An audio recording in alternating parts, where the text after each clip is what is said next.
এটা পাঠায় হলো যে প্রতিটা কাটার ভিতর কিন্তু একটা ক্যান্টিন থাকে। এখন তারা যদি স্পেশালি কিন্তু খেতে চায়, ওটা কিন্তু তারা কিনে খাইতে পারে। ধরেন যারা ভিআইপি কারারক্ষী, তারা কিন্তু সব সময় হয়তো এইটা খাবে না। একদিন আজকে বলবো যে রুই মাছ খাবো, কালকে বলবো তারা পাঙ্গাস মাছ খাবে, আরেকদিন বলবো মুরগির মাংস খাবে। তারা যে অর্ডারটা দেয় ওই অর্ডার মতো দেয়। এখন যার পয়সা আছে তারা তো ভালো খাইতে পারে। আর হয় কি নিজেকে ক্ষেত্রে তো ধরেন টুথব্রাশ, সাবান এইগুলিও তো অনেক। আবার অনেক আছে যে ওই ড্রেসটা ওই করে কি বলে তেল। না না, আমি তো খাবার চেক করে আসলাম। খাবার তো শেষ করতে দেন, খাবার তো আমি নিজেই চেক করে আসতাম। এখন ওইটা হলো কারারক্ষীদের কিন্তু বন্দীদের কিন্তু দুই ধরনের খাবার।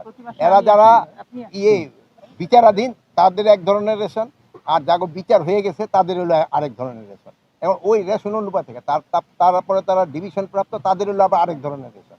তারা ওই পরিমাণটা পাচ্ছে কিনা ওইটা আমরা ইনশিওর। খাবার নিয়ে কোনো কমপ্লেইন খাবার নিয়ে আমি এই যে এখানে যে ভিতরে আমি জিজ্ঞেস করলাম, কিন্তু কারো কোনো খাবার নিয়ে প্রোটিনটা কম, এটা আমরা বাড়ানোর জন্য আমরা আবার যেহেতু প্রোটিনটা এখন একটু কম হচ্ছে, এই জন্য আমরা আবার সরকারের কাছে চেষ্টা করতেছি। কিন্তু আমার এক মন্ত্রণালয় পারে না, এটা ফিনান্স দিয়ে দিলে আমরা করি।